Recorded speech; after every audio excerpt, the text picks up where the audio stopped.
I will now introduce to you the Locust kiting build. First, you want to set up your skills like this. Locust, Fire Bats, Sacrifice, Spirit Walk, Soul Harvest, Summon Zombie Dogs with the passives, Jungle Fortitude, Pierce the Veil, and Grave Injustice. The gear, you want to make sure you have enough lifesteal to not die and enough effective hit points to not die. Once again, I cannot stress enough the importance of not dying. Once you have all your gear settled, you have your Hellfire ring on, and you have your ruby in your helm, and you have your follower outfitted with all his elite gear. You're ready to go. The first place you want to go is either the Warrior's Rest or Crypt of the Ancients through the Broken Blade checkpoint.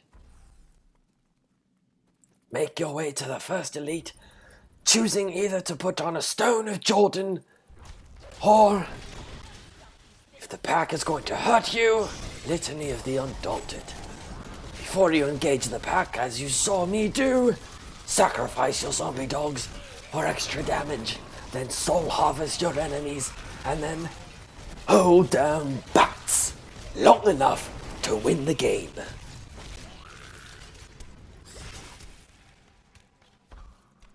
Make your way to the next area. If along the way you find a pack, kill them in the face, but skip any packs that are ghosts, because they are the worst.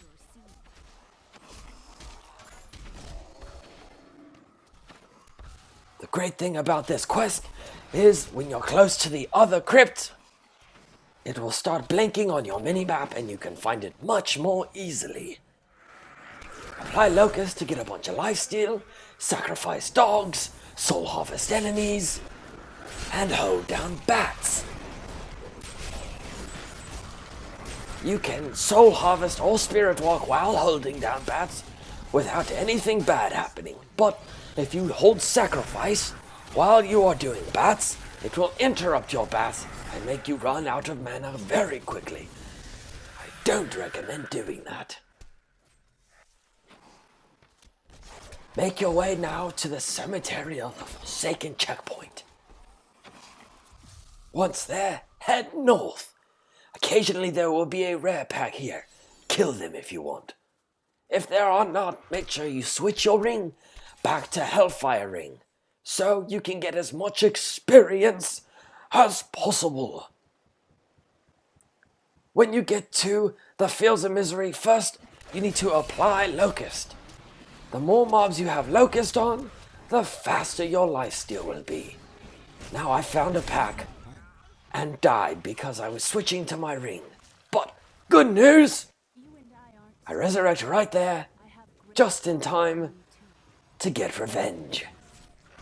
Sacrifice dogs, soul harvest, hold down bats, holding, waiting for the guy to unburrow. These mobs are good because they'll follow you and they won't run away.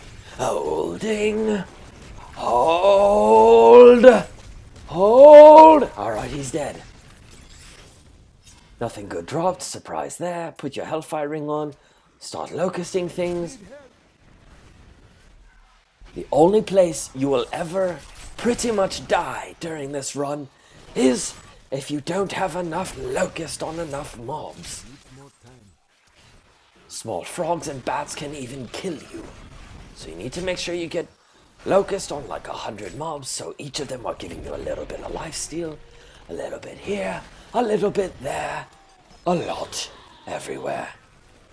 Now a pack just spawned there and a legendary dropped.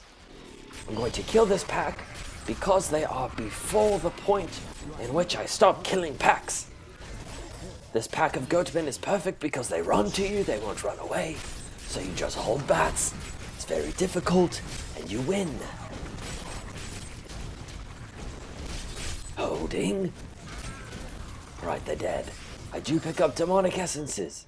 Now, the reason I didn't pick up that legendary is because I will come back to that area in my path. And since we are trying to be efficient, we are trying to get a lot of EXP per hour, I don't want to waste any time running around to find a gid bin.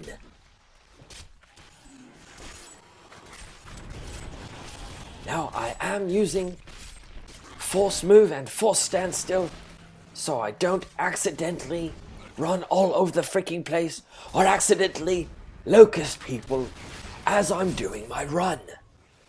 If you don't use either of these setup skills, they are in the keybind menu. I bind force standstill to spacebar, and I bind force move to the tilde key, making me a much better player.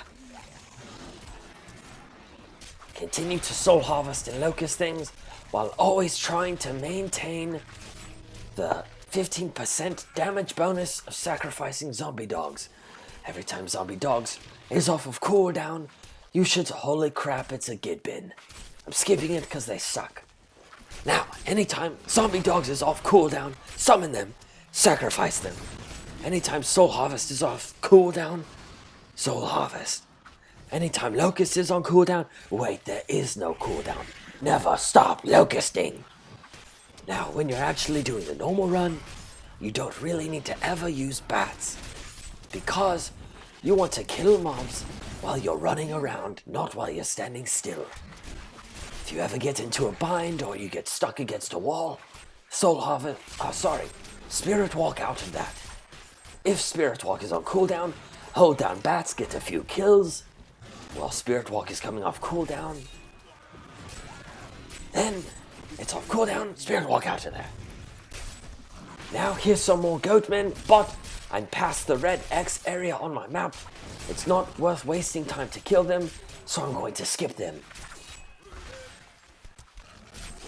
The only time I don't skip mobs after this time is if they piss me off from trolling me with jailer or whatever, or they kill me, which they just did.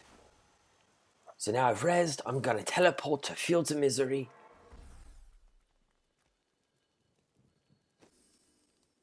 The waypoint is almost right where I died, so it's not that much of a wasteful death. And I should note that when I record, my computer lags the F out. So dying is much more easily done as I am recording. So resume your run, sacrifice dogs, soul harvest, locust, and run, run, run. Run, run, run, run, run, run, run. I put on the Stone of Jordan. I'm going to kill these guys because they are dicks. The great news about this is I now have 5 stacks, so pretty much killing anything else is not an option because it would be a waste of time.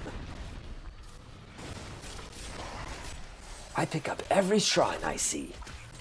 Even frenzied shrines, fleeting shrines, everything.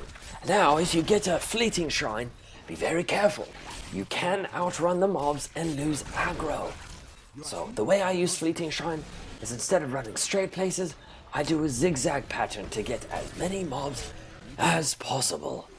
When you find Odeg the Key Warden, he will be being a huge douche and throwing jailer everywhere like he always does. You can outrun him a little bit and lose aggro with no problem. He shouldn't be able to jail you anymore. Even if you kill him and he drops a key, no one needs that key because everyone always has 100 keys. Act 1 keys are a joke. The good news about this run is you don't need to make a decision on whether or not to pick up crappy rares, because since everything dies behind you, you can't be tempted by seeing any of the crappy rares. Now, if you see a legendary on your minimap when you pull it up, it's your choice to go back and look for it, but no, it will lower your EXP per hour. At this point in the run, I'm done. I'm just gonna hold down bats as long as I can till the run is over. I died, so I'm just leaving the game, not resurrecting. That is the end of the run. Enjoy, hit and run locusts.